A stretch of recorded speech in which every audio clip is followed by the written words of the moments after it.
Well, Ray King, we would like to welcome you to White Wing Corner. And you, I understand, grew up in Jacksonville. You were born in St. Vincent's Hospital. Yes, 1934. 1934. Then you attended what schools in Jacksonville? I attended, well, we lived on the corner of Riverside and Nancy, close to the shopping center, and I attended Fishware Elementary School through grades 1 through 6. Then I attended Lakeshore.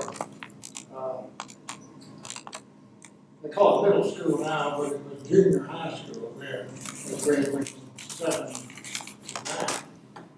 And then after Lakeshore, I attended Bowles. What year did you graduate from Bowles, right? I graduated from Bowles in 1952. That's it. Well, the Nasrallah building was built, and this is the two-story building we're in now, was built in approximately 1949. Okay. So do you remember anything about this building being built? No, I don't. We used to attend Riverside Baptist Church across the street. But then this was during the war years. I don't remember the construction going on here. I do remember that there were two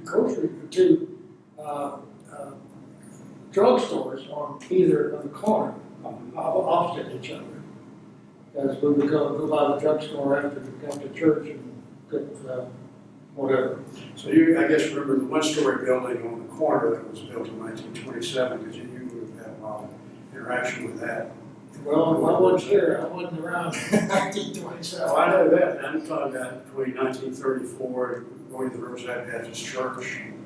You lived in Jacksonville for about 1952 when you left for college, right?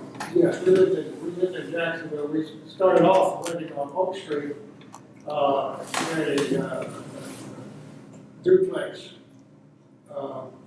rental across the street from the Riverside Hospital. Of course, the Riverside Hospital is now gone, and there's a Publix market parking place there.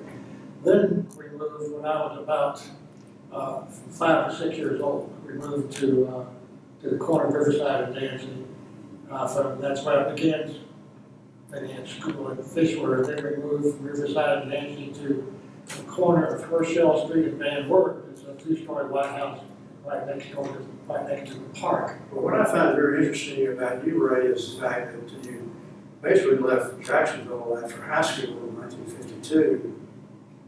And then you have developed a very keen, and been gone basically since then from Jacksonville, but have developed a very keen sense of and interest in Jacksonville's history.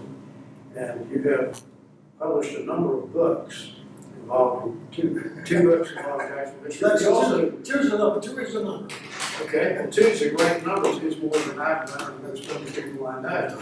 You don't want to start. And you did one involving Fishware schools. Yes. Correct. Yes. This book here is called Fishware and Beyond. Okay. And that's the big book. I had already started doing some writing about some of my friends, Frank Martin, and in particular, who was a friend of the family as long as I can remember having a family.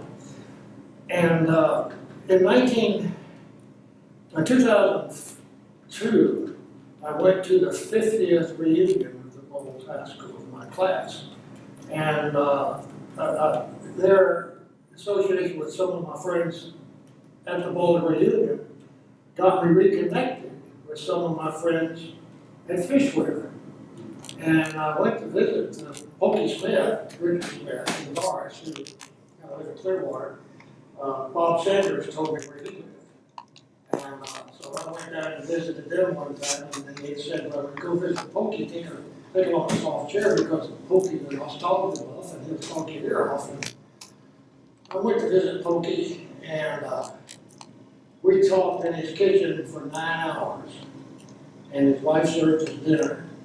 We stopped and then we talked, and I got there at 2 or 3 o'clock in the afternoon, didn't leave until 10 or 11 hours, 9 hours. And we reminisced.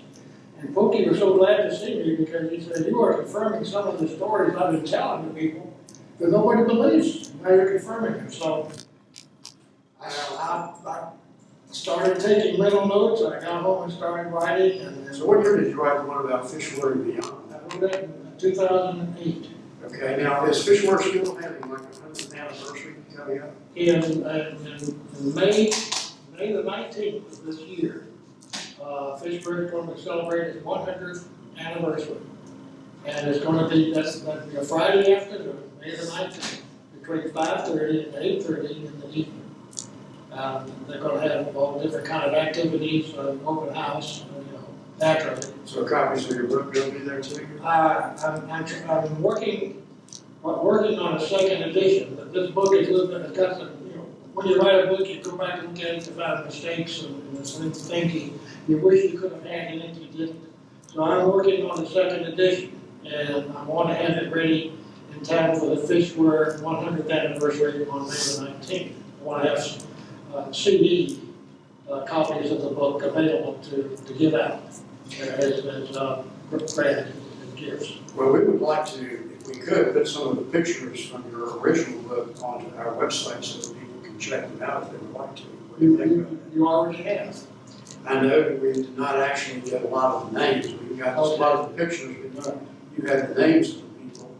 And so what we want to do is we want to go back and add the pictures and the names so that people can perhaps access their own picture if they go on the internet. Okay, I would prefer that you wait for the second edition to do that, because some of the names are wrong. Those are some of the, there's a few places that got some wrong names. I'd rather have them Okay. accurate. But we'll do it the way you want to do it. And there would be more information, more pictures. I intend to add a section on St. Paul's School in the second edition. They were right there among us, but I didn't know anybody from St. Paul's until I went to Bowles. And I met a couple of the young fellas on a couple of Friday nights on a field with stripes on it. And for some internet contact. But other than that, I didn't know anybody in St. Paul's. But about a year ago, I thought, well, what a terrible oversight not to put them in there. So I'm in the process right now of talking with people, interviewing them, getting on the phone, getting the email, their anecdotes and recollections and little cute stories and things about what they did as students at St. Paul's, and with what things that we did at Fishware and Shore, West Riverside, Right. Glory, and Lee. Well, that's good to get these oral histories down of what happened, and that way people get a feel for what it was like back in those days to live here in Jacksonville. So now, when do you think you might have that new edition of your book? Well, as I said, my target is to have it ready by the time of the Lee 100th, and at the time of the Fishware 100th anniversary celebration That'll be coming up very soon. in May the 19th. Okay, well, that sounds great. Well, Ray, we want to thank you very much for coming down here and sharing this with us. It's a pleasure. Thank you very much.